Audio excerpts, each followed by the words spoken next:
দেখো বন্ধুরা, রুটিগুলো আমি কোথায় রেখেছি দেখেছো? তাহলে আমার সুবিধা হয় আর কি ভাজতে তাড়াতাড়ি করে। তাই যে কড়াইটা বসিয়ে দিলাম। তখন তেল দিয়ে রুটি বানাবো কয়েকটা, মানে তেলের পোয়াটা করব।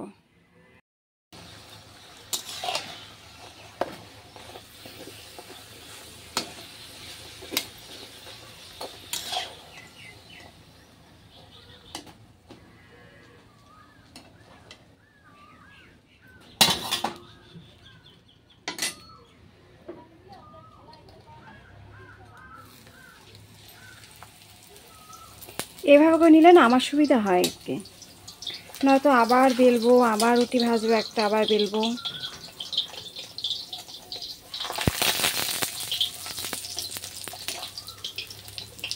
তেলের বানাচ্ছি কয়েকটা পরোটা, কারণ রিজু তেলের পরোটা একটু ভালো পায় বেশি, শুকনো রুটি খেতে চায় না।